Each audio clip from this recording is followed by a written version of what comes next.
ये है against the gods के सीजन 2 का नोवेल एक्सप्लेनेशन पार्ट 75। पिछले एपिसोड के लास्ट सीन में देखा था कि समय तेजी से बीतता गया और एक और महीना गुजर गया।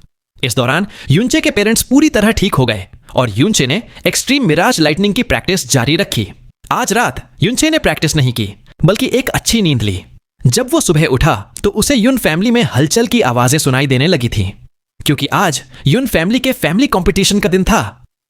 अब आगे यूनचे यून चिंगहोंग के कोर्टयार्ड में पहुंचा और देखा कि वो हरे भरे आर्बर्स के सामने हैं। वो उस पुराने व्हीलचेयर पर बैठे थे जिसे यून चाओ धकेल रहा था।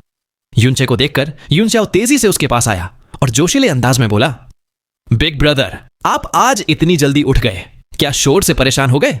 ओह हाँ, आज हमारी यून फैमिली का फैमिली कंपटीशन है, क्या बिग ब्रदर देखने चलना चाहेंगे? यूनचे कहता है, हाँ बिल्कुल, मैं इस इवेंट में बहुत इंटरेस्टेड हूं।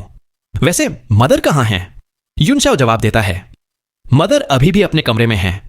यूनचे सर हिलाकर हल्की आवाज में कहता है, तुम जाकर मदर को बुला लो। सेक्रेड क्लाउड अरीना से लड़ाई की आवाजें आने लगी हैं तो हमें जल्दी ही चलना चाहिए। मुझे फादर से अकेले में कुछ बात भी करनी है।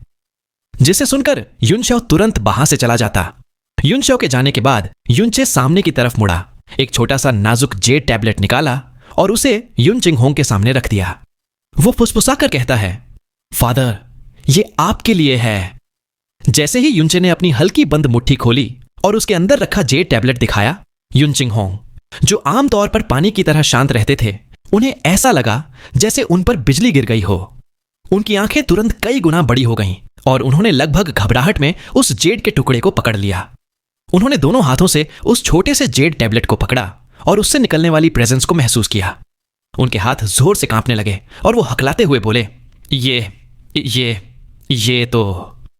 उन्होंने अचानक अपना सिर ऊपर उठाया और सीधे यूनचे को देखा। चेयर, ये चीज तुम्हारे पास कैसे हो सकती है? तुम्हें ये कहां से मिली? यूनचे यून चिंगहोंग के इस जबरदस्त रिएक्शन से बिल्कुल भी हैरान नहीं हुआ। वो शांति से यून चिंगहोंग को बताता है, फादर, 2 घंटे से भी कम समय में फैमिली कॉम्पिटिशन शुरू हो जाएगा। अभी इस चीज के ओरिजिन के बारे में बात करने का समय नहीं है। अगर फादर अपनी पेट्रियार्क की पोजीशन को बचा पाते हैं और अपनी रेप्यूटेशन को दोबारा स्थापित कर पाते हैं तो मैं आपको इसके ओरिजिन के बारे में सब कुछ छोटी से छोटी डिटेल तक बताऊंगा। यून चिंगहोंग सीधे यूनचे को देखते रहे। उनका चेहरा बेचैनी से भरा हुआ था। एक लंबे समय के बाद वो आखिरकार शांत हुए और धीरे से अपना सर हिलाया। ठीक है, लेकिन जब समय आएगा तो तुम्हें मुझे वो सब कुछ बताना होगा जो मैं जानना चाहता हूं, बिना कुछ भी छुपाए। यूनचे बिना हिचकिचाए सर हिलाकर कहता है, मैं बताऊंगा। उसने यून चिंगहोंग की कलाई को देखा और कंफर्म करने के लिए पूछा, फादर, क्या आपके और मदर के पास जो प्रोफाउंड सीलिंग बकल है वो सबको धोखा दे सकता है? यून चिंगहोंग जवाब देते हैं, हालांकि हम गारंटी नहीं दे सकते कि यह 100% काम करेगा, लेकिन सबकी नजरों में मैं 20 साल से एक क्रिपल हूं, इसीलिए उन्हें मेरी अब की स्थिति को जानबूझकर या बारीकी से जांचने की जरूरत नहीं पड़नी चाहिए। उन्होंने आगे बताया कि उनके बचने में इन बकल्स का बहुत बड़ा योगदान था। यह कहते हुए यून चिंगहोंग ने अपनी रोब की आस्तीन खींचकर अपनी कलाई पर पहनी चीज को छिपा लिया। जैसे ही यून चाओ और मू यूरू बाहर आए, वो लोग ज्यादा देर नहीं रुके। जल्द ही यून चाओ यून चिंगहोंग के व्हीलचेयर को धकेलने लगा और वो चारों धीरे धीरे यून फैमिली के घर के सेंटर की तरफ बढ़ने लगे, जो फैमिली कॉम्पिटिशन का वेन्यू था। यून फैमिली का असली सेंटर वो था जहां उनका एंसेस्ट्रल मॉन्यूमेंट खड़ा था, जिससे लगातार पर्पल प्रोफाउंड लाइट निकलती रहती थी। इस मॉन्यूमेंट पर हर जनरेशन के पेट्रियार्क का नाम खुदा हुआ था और इन नामों में सबसे ज्यादा ध्यान खींचने वाला नाम था यून चंगहाई, क्योंकि इस नाम के दाएं तरफ 2 शब्द डीमन किंग आग जैसे लाल रंग में खुदे हुए थे। एंसेस्ट्रल मॉन्यूमेंट के सामने एक विशाल प्लाजा था जो पूरे एरिया में फैली हुई सीटों से भरा हुआ था और इन सीटों के बीच में 100 मीटर ऊंचा स्क्वायर डियास था। यह सेक्रेड क्लाउड अरीना था जिसे यून फैमिली अपने इंटरनल कॉम्पिटिशंस के लिए इस्तेमाल करती थी। जब तक यूनचे की पार्टी पहुंची, वहां 2 Yang Yun family disciples sacred cloud arena में लड़ रहे थे।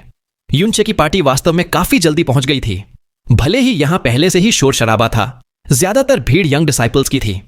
जब इन यंग डिसाइपल्स ने यून चिंगहोंग और उनकी पत्नी को देखा तो कुछ आगे आकर उन्हें प्रणाम करते, लेकिन कुछ सीधे हट जाते या अपना ध्यान सेक्रेड क्लाउड अरीना की तरफ कर लेते, जैसे उन्होंने उन्हें देखा ही ना हो। यूनचे ने इन यून फैमिली डिसाइपल्स पर अपनी नजर डाली और उनके कपड़ों पर ध्यान दिया।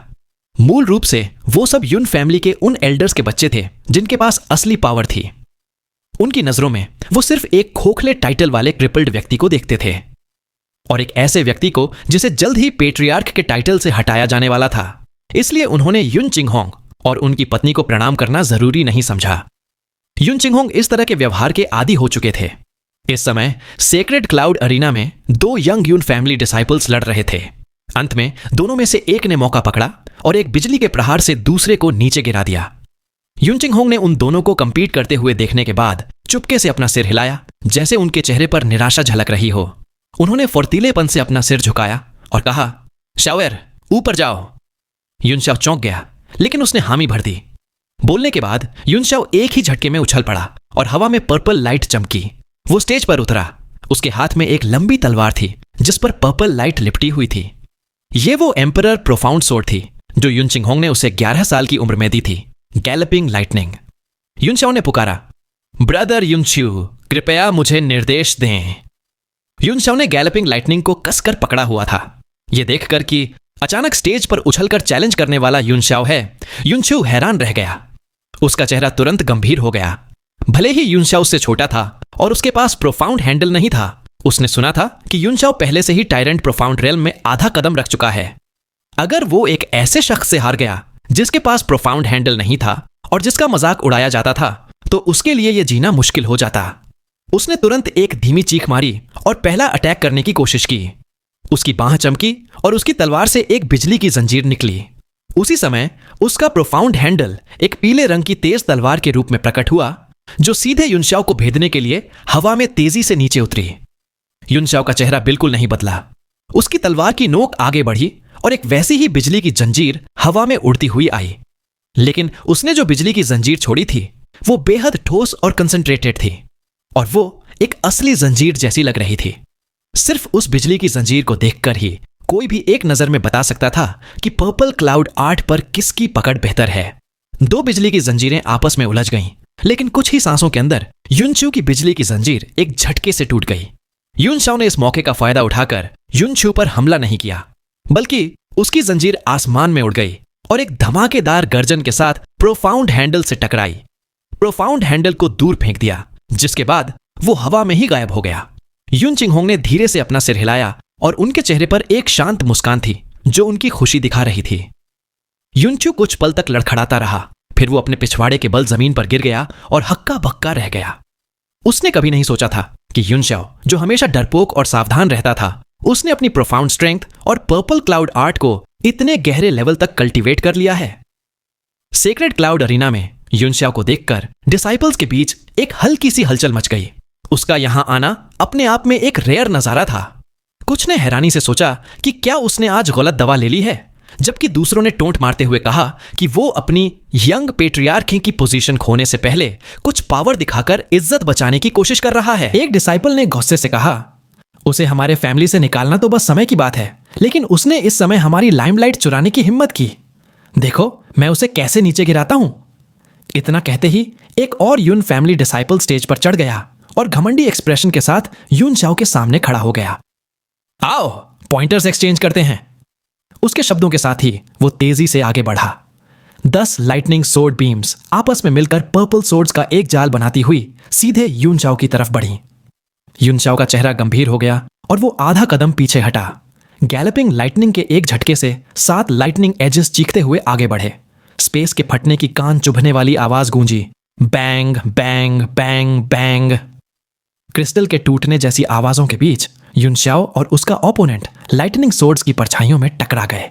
सेक्रेड क्लाउड अरीना का ज्यादातर हिस्सा लाइटनिंग की एक स्क्रीन में लिपट गया।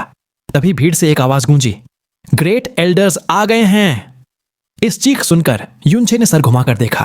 30 से ज्यादा लोग अलग अलग दिशाओं से धीरे धीरे उनकी तरफ उड़ रहे थे। उनके आने से ही आसपास का स्पेस जैसे जम सा गया। ये सभी इल्यूजरी डीमन वर्ल्ड के पीक लेवल पावर हाउसेस थे। युनचे ने अपने पिता युन चिंगहोंग से जाना कि ये 36 कोर एल्डर्स थे जो युन फैमिली के एल्डर काउंसिल को बनाते थे। उनमें सबसे शक्तिशाली ग्रेट एल्डर युन वेटियन था, जो एल्डर काउंसिल का हेड था, और पिछले 20 सालों से उसके शब्दों का वजन सबसे ज्यादा था। युनचे समझ गया कि युन वेटियन के हेड होने का एक और बड़ा कारण था उसका सबसे छोटा बेटा युन शिन्युए, जो यून फैमिली की दोबारा उठने की सबसे बड़ी उम्मीद था। युनचे को एक नज़र में ही पता चल गया कि ग्रेट एल्डर यून वेटियन कौन था, क्योंकि वो यून शिन्यूए के साथ आया था। 36 एल्डर्स अपनी अपनी जगह पर बैठ गए। कुछ ने यून चिंगहोंग को सर झुकाकर सलाम किया, कुछ ने उसे अनदेखा कर दिया। सभी एल्डर्स के बीच में यून वेटियन अपनी जगह ले चुका था और यून शिन्यूए उसके दाएं तरफ बैठा था। एक जूनियर का एल्डर्स के साथ बैठना किसी को अनुचित नहीं लगा, जो यून फैमिली में यून शिन्यूए के सम्मान को दिखाता था। यून वेटियन ने स्टेज पर लड़ते यून शो पर एक नजर डाली, फिर यून चिंगहोंग की तरफ तिरछी नजर से देखा और एक ठंडी आह भरी। फिर उसने अपने बेटे को देखा और उसका चेहरा गर्व से फूल गया। 20 साल पहले यून चिंगहोंग डीमन इंपीरियल सिटी का सबसे कम उम्र का मोनार्क था और यून वेटियन उससे सिर्फ ईर्ष्या कर सकता था। लेकिन अब किस्मत बदल चुकी थी। वो आदमी एक क्रिपल बन चुका था और उसका बेटा भी उसका अपना नहीं था। अपनी वर्तमान स्थिति और अपने बेटे के बारे में सोचकर उसे एक अजीब सी श्रेष्ठता का एहसास हुआ। तभी आसमान में एक खुश मिजाज हंसी गूंजी। एक फिगर अपीयर हुआ और एक कान फाड़ू आवाज आई, मू फैमिली का मू युबाई इस यून फैमिली गैदरिंग में शामिल होने आया है। मू युबाई का आना किसी के लिए अजीब नहीं था। सभी उसके आने का मकसद जानते थे। एल्डर्स उसका स्वागत करने के लिए खड़े हो गए, क्योंकि मू युबाई भविष्य में मू फैमिली का पेट्रियार्क बनने वाला था। यून वेटियन ने हाथ जोड़कर कहा, यंग पेट्रियार्क मू का स्वागत है, कृपया बैठिए। मू युबाई ने हाथ हिलाकर कहा, कोई जरूरत नहीं। ऐसा कहकर उसका शरीर चमका और वो सीधे यून चिंगहोंग के पास बैठ गया, किसी और पर ध्यान दिए बिना। इसी समय दूर से एक शांत आवाज आई, अनपैरेलल्ड अंडर हेवन मिलने आए हैं। पहला शब्द 5 किलोमीटर दूर से आया लगा, जबकि आखिरी शब्द कान के पास गूंजा। इस आवाज में छिपी प्रोफाउंड पावर ने सभी 36 एल्डर्स को चौंका कर खड़ा कर दिया। हवा में 2 फिगर अपीयर हुए। यूनचे ने बाईं तरफ नंबर 1 अंडर हेवन को पहचाना। उसके दाईं तरफ एक मिडिल एज्ड आदमी था जिसका नाम अनपैरेलल्ड अंडर हेवन था। यून चिंगहोंग हैरान थे। उन्होंने यूनचे को समझाया कि unparalleled under heaven elf clan के पेट्रियार्क का छोटा भाई है और क्लैन में पावर और पोजीशन में दूसरे नंबर पर है। यूनचे ने धीरे से सर हिलाया। उसने 2 महीने पहले नंबर 1 अंडर हेवन को साउंड ट्रांसमिशन के जरिए आमंत्रित किया था, लेकिन यह नहीं सोचा था कि वो अपने साथ इतना बड़ा हैवी वेट लाएगा। यह साफ था कि नंबर 1 अंडर हेवन उसका एहसान चुकाने आया था। यून वेटियन जल्दी से हवा में उड़ा और उनका स्वागत किया। जैसे ही दोनों अपनी सीट पर बैठे, नंबर 1 अंडर हेवन ने यूनचे से आंखें मिलाईं। एक ने नजर से सलाम किया, दूसरे ने धन्यवाद दिया। लेकिन आज का दिन और भी अद्भुत होने वाला था। एक और घमंडी आवाज गूंजी, टिस्क टिस्क, लगता है यून फैमिली में काफी प्रतिष्ठित मेहमान आए हैं। इस आवाज के साथ एक ऐसा और आया कि माहौल तुरंत सुस्त हो गया। यून चिंगहोंग और मू युबाई का चेहरा एक ही समय में बदल गया। एक हरे कपड़ों वाला मिडिल एज्ड आदमी धीरे से नीचे उतरा। उसका चेहरा अजीब था और आंखें लंबी और छोटी त्रिकोण जैसी थीं। जब उसकी निगाह युनचे से मिली तो युनचे को अपने शरीर में एक ठंडक का एहसास हुआ। यह किसी बुराई का हड्डियों में घुसने वाला औरा था। इस व्यक्ति के आने से यून फैमिली के एल्डर्स लगभग बेहोश हो गए। यून वेटियन ने उसका स्वागत करते हुए कहा, ब्रदर हेलियन, कृपया बैठिए। तभी मू युबाई ने नाखुश आवाज में पूछा, हेलियन पेंग, तुम्हारे आने का क्या मकसद है? हेलियन पेंग की छोटी आंखें और भी छोटी हो गईं। उसने ठंडी हंसी के साथ कहा, हे मू युबाई, तुम आ सकते हो तो मैं नहीं। यून फैमिली उन सालों में एक बड़ी शक्ति थी। मैं स्वाभाविक रूप से इस कंपटीशन को देखने में रुचि रखता हूं। मू युबाई ने एक ठंडी आह भरी और कुछ नहीं कहा। यून चिंगहोंग ने यूनचे को समझाया कि यह हेलियन पेंग है, हेलियन फैमिली से, जिनका असली रूप 9 हेडेड डीमन स्नेक का है। पिछले 10,000 सालों से उनकी फैमिली यून फैमिली दटैका दबाई गई थी, लेकिन अब यून फैमिली की स्थिति बदलने के बाद वो 12 गार्डियन फैमिलीज के हेड बन गए हैं। Helian family, 9 headed demon snake clan. Yunche ने चुपके से हेलियन पेंग का नाम और चेहरा अपने दिमाग में छाप लिया। स्टेज पर दोनों के बीच लड़ाई का भी अंत हो गया। एक कान फाड़ू फटने की आवाज के साथ ऑरेंज रंग का प्रोफाउंड हैंडल टूट गया। एक दर्द भरी चीख गूंजी और एक सिलुएट सेक्रेड क्लाउड अरीना से बाहर जमीन पर जोर से जा गिरी। स्टेज पर युनशाओ ने अपना गैलपिंग लाइटनिंग सोर्ड पकड़ा हुआ था और धीरे धीरे अरीना के किनारे तक चला। हांफते हुए भी उसका एक्सप्रेशन शांत था। ब्रदर यून हान, आपने मुझे जीतने दिया। हारा हुआ यून फैमिली का डिसाइपल नाखुशी से दांत पीसते हुए उठा और चुपचाप चला गया।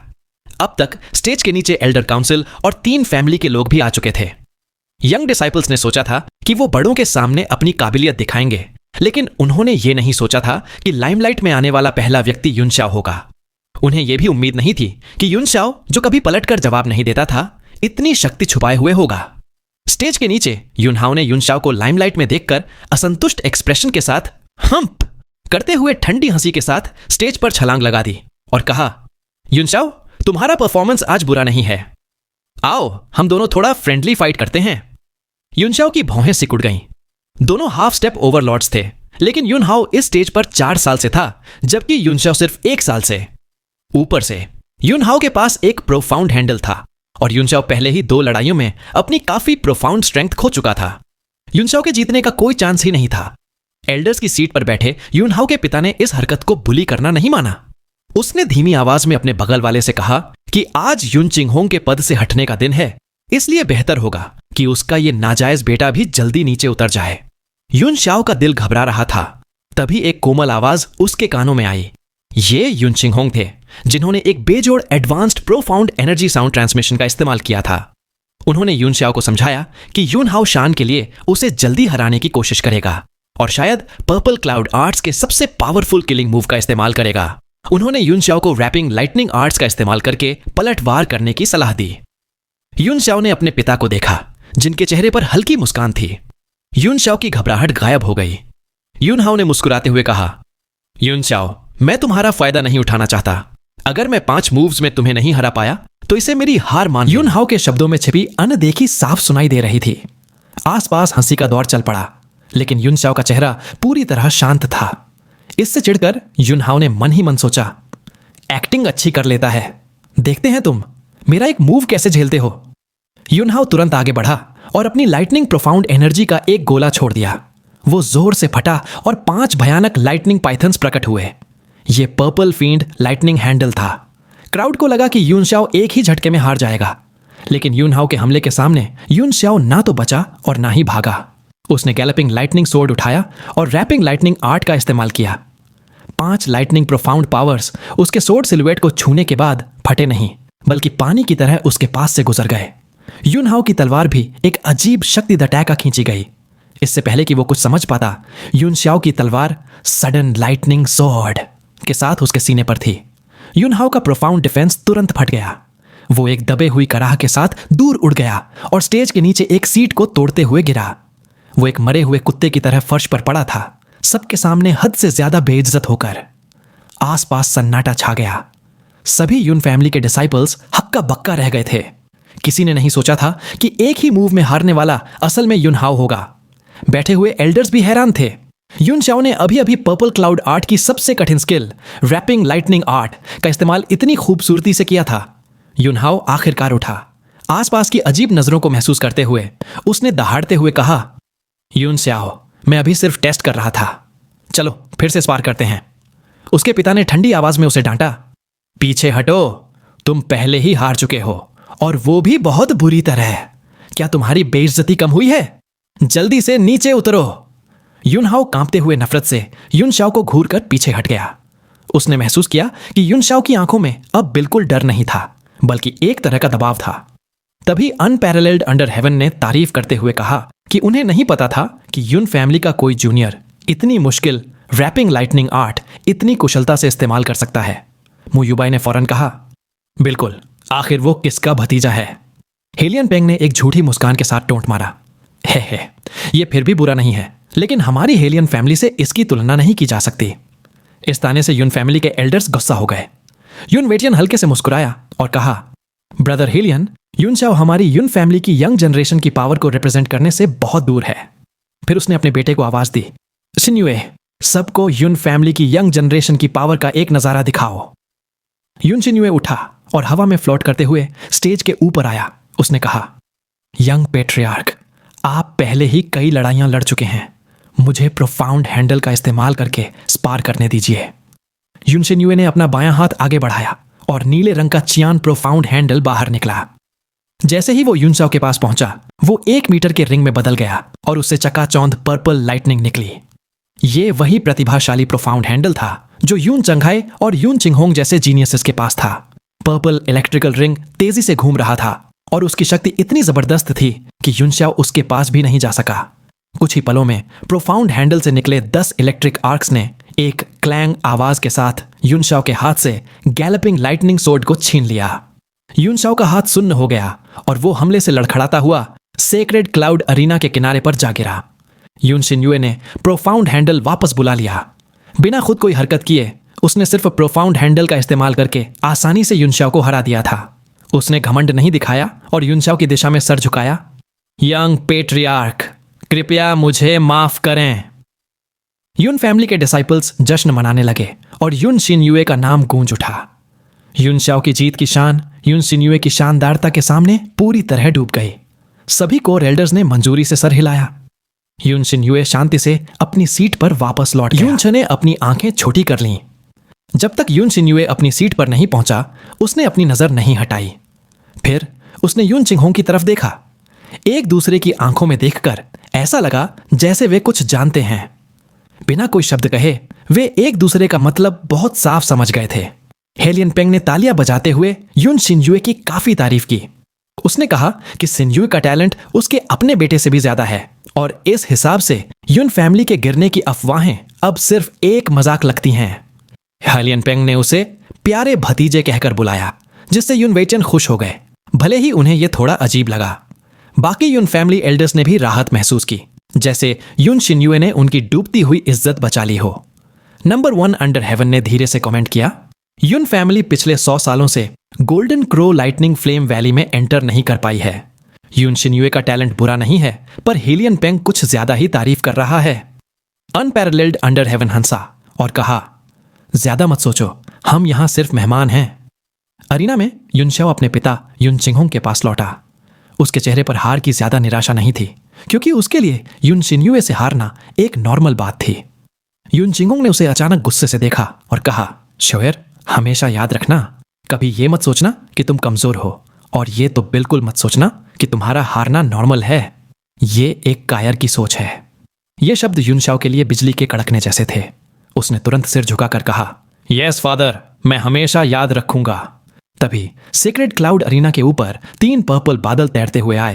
ये देखकर सभी युन फैमिली मेंबर्स, बड़े से लेकर छोटे तक, रिस्पेक्ट में खड़े हो गए। बादल फटे और उनसे घनी पर्पल बिजली बरसने लगी। बिजलियों के बीच 3 फिगर्स हवा में तैरती हुई दिखाई दी। उनके आते ही एक जबरदस्त ऑरा ने पूरी जगह को भर दिया। ये ऑरा खतरनाक नहीं था, पर समुद्र जैसा विशाल और गहरा था। कई लोग तो घुटनों पर बैठकर प्रार्थना करने लगे। ये तीनों लोग यून फैमिली के ग्रैंड एल्डर्स थे। उनकी सीनियरिटी इतनी थी कि अनपैरेलल्ड अंडर हेवन, मू युबाए और हेलियन पेंग जैसे लोग भी उनके सामने जूनियर्स थे और उन्हें खड़े होकर रिस्पेक्ट देनी पड़ी। ये 3 ग्रैंड एल्डर्स युन हे, युन जियांग और युन ची युन फैमिली के बचे हुए सबसे स्ट्रॉन्ग मेंबर्स और कॉर्नरस्टोन्स थे। Greetings grand elders. पेट्रियार्क युन वेइटियन से लेकर पूरी फैमिली ने एक साथ झुककर प्रणाम किया। युन चिंगहोंग ने युनशाओ के सहारे से धीरे धीरे खड़े होने की कोशिश की। बीच में खड़े ग्रैंड एल्डर युन ही ने कहा, चिंगहोंग, तुम्हारी तबीयत ठीक नहीं है, तुम्हें इन रिवाजों की चिंता करने की जरूरत नहीं। लेकिन युन चिंगहोंग ने अपना सिर हिलाया और रिस्पेक्ट से झुकते हुए कहा, बड़ों और छोटों का एक ऑर्डर होता है। मैं युन फैमिली का पेट्रियार्क होने के नाते बेसिक कस्टम्स कैसे तोड़ सकता हूं? ग्रैंड एल्डर्स उसके शब्दों में छुपे मतलब को समझ गए और चुपके से सांस ली। युनही ने हाथ उठाते हुए कहा, सब बैठ जाओ। फिर ग्रैंड एल्डर युनशी ने मेहमानों की तरफ देखते हुए ठंडे स्वर में कहा, एस्टीम्ड गेस्ट्स, आज के मामले हमारी फैमिली के पर्सनल अफेयर्स हैं। आपका देखने के लिए स्वागत है, लेकिन प्लीज इंटरफियर मत करना। हेलियन पेंग ने आराम से जवाब दिया, ऑफ कोर्स। तीनों ग्रैंड एल्डर्स अपनी सीट्स पर बैठ गए। युनही ने आगे बढ़कर कहा, जब सब आ गए हैं तो चलो शुरू करते हैं। युन वेइटियन जैसे ही आगे बढ़ने वाले थे, आसमान से एक हल्की पर ऑथोरिटेटिव आवाज आई, लगता है युन फैमिली में आज काफी रौनक है, सही वक्त पर आया हूं। सबने हैरानी से आसमान की तरफ देखा। एक यंग मैन जो सिल्वर कपड़ों में था, सिल्वर क्राउन पहने और हाथ में फैन लिए, धीरे धीरे नीचे उतर रहा था। उसकी उम्र 20 साल के आसपास लग रही थी, पर उसकी आंखों में अजीब सी तेजी और एक नेचुरल नोबिलिटी थी। उसके पीछे एक और शख्स था जिसका कद छोटा था। उसके बाल पीले थे और उसकी गर्दन और बाहों पर पीले रंग के स्केल्स थे। युन वेइटियन शौक में चिल्ला उठे, ड्यूक, ड्यूक हुइये और वेनेरेबल स्टोन ड्रैगन। तीनों ग्रैंड एल्डर्स समेत सभी एल्डर्स के चेहरे पर हैरानी थी। ये एक और बिन बुलाया मेहमान था। अब तक एक बेवकूफ भी समझ सकता था कि आज कुछ बड़ा होने वाला है। ड्यूक हुए ने हंसते हुए कहा, हे मैं बिना बुलाए आ गया, बुरा तो नहीं लगा ना? पर उसकी आवाज में एक ऐसा प्रेशर था कि कोई मना नहीं कर सकता था। यून वेटियन की आवाज कांप रही थी। वो बोलता है, नहीं नहीं, बिल्कुल नहीं। ड्यूक हुए का आना हमारी खुशकिस्मती है। योर हाइनेस, प्लीज आइए। युनचे ने धीरे से पूछा, ये कौन है? युन चिंगहोंग ने उसे समझाया कि वो इल्यूजरी डीमन रॉयल फैमिली का ड्यूक हुए है। यह कोई मामूली ड्यूक नहीं था, बल्कि illusory demon seven science, royal family के यंग जनरेशन के साथ सबसे ताकतवर मेंबर्स में तीसरे नंबर पर था। उसका फैक्शन इतना पावरफुल था कि रॉयल फैमिली के अंदर लिटिल डीमन एम्प्रेस को भी टक्कर दे सकता था। उसके पीछे जो शख्स था वो वेनरेबल स्टोन ड्रैगन था, एक बेहद शक्तिशाली बॉडीगार्ड जिसका असली रूप एक ट्रू ड्रैगन था। युनचे ने सब सुनकर एक गहरी सांस ली। उसे समझ आ गया था कि आगे जो होने वाला है वो उसकी सोच से कहीं ज्यादा कॉम्प्लेक्स और खतरनाक होगा, पर इससे उसका इरादा बिल्कुल नहीं बदला। लिटिल डीमन एम्प्रेस की 100 ईयर रेन सेरेमनी में 1 महीने से भी कम समय बचा था। वो यून फैमिली की रेप्यूटेशन को फिर से बनाने का सबसे अच्छा मौका था, लेकिन उससे पहले उसे हर हाल में यून चिंगहोंग की पेट्रियार्क की पोजीशन को बचाना था। वीडियो को लाइक करके, चैनल को सब्सक्राइब करके हमारी छोटी सी फैमिली का हिस्सा बन जाइए। अगर ऐसे ही और वीडियोस देखनी है तो साथ ही अगर आपके दोस्त भी इस तरह की वीडियोस में इंटरेस्टेड हो तो उन्हें शेयर भी कर देना।